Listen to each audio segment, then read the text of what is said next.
ਭੈਣ ਜੀ ਤੁਸੀਂ ਮੇਰੀ ਬਹੁਤ ਜ਼ਿਆਦਾ ਮਦਦ ਕੀਤੀ ਜੀ। ਮੇਰੇ ਮੀਆਂ ਦਾ ਹਾਜ਼ਰ ਹੋਇਆ ਸੀ, ਉਹਨਾਂ ਨੂੰ ਦਵਾਈਆਂ ਲਿਆ ਕੇ ਦਿੱਤੀਆਂ।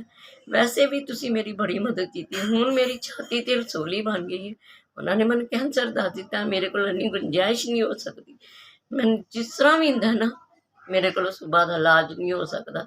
ਸੁਬਾਹ ਉਹਨਾਂ ਨੇ ਮੈਨੂੰ ਦੱਸਿਆ CT ਸਕੈਨ ਕਰਨਾ, ਅਤੇ ਮੈਂ ਰੋ ਰੋ ਕੇ ਪਰੇਸ਼ਾਨ ਹੋ ਗਈ ਹਾਂ। ਤੁਸੀਂ ਮੇਰੀ ਵੈਸੇ ਵੀ ਬਹੁਤ ਮਦਦ ਕਰਦੇ, ਅਤੇ ਹੁਣ ਵੀ ਤੁਸੀਂ ਮੇਰੀ ਮਦਦ ਕਰ ਲਓ।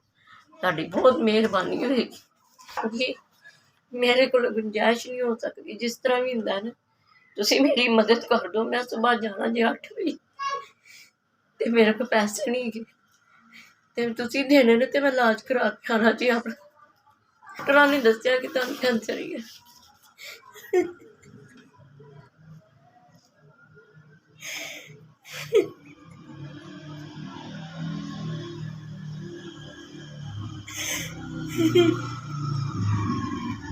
ਤੁਹਾਡੀ ਮੇਰੀ ਮਦਦ ਕਰ ਦਿਓ ਜਿਸ ਤਰ੍ਹਾਂ ਵੀ ਹੁੰਦਾ।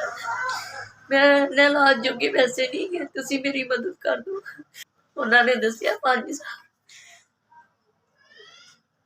5,000 ਹੀ ਗਈ ਨਹੀਂ, ਜਿਹੜਾ ਮੈਂ ਤੁਹਾਡੇ ਕੋਲ ਆਈ ਹਾਂ। ਤੁਹਾਡੀ ਬਹੁਤ ਬਹੁਤ ਮਿਹਰਬਾਨੀ। ਇਹ ਪੈਸਿਆਂ ਨਾਲ ਮੇਰਾ ਕੰਮ ਬਣ ਜਾਵੇ। ਮੈਂ ਕਿੰਨੀਆਂ ਦੁਆਵਾਂ ਤੁਹਾਨੂੰ ਦਾਂਗੀ, ਮੇਰਾ ਇਲਾਜ ਹੋਈ ਹੈ।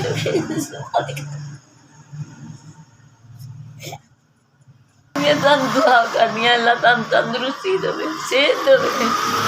ਜਿਸ ਤਰ੍ਹਾਂ ਗਰੀਬਾਂ ਦੀ ਮਦਦ ਕਰਦੇ ਹੋ, ਅੱਲਾ ਤੁਹਾਡੀ ਕਰੇ, ਤੁਹਾਨੂੰ ਸਕੂਨ ਹੋਵੇ। ਜਾਂ ਅੱਲਾ ਪਾਕ ਅੱਲਾ ਤੁਹਾਨੂੰ ਇੱਜ਼ਤ ਦੇਵੇ।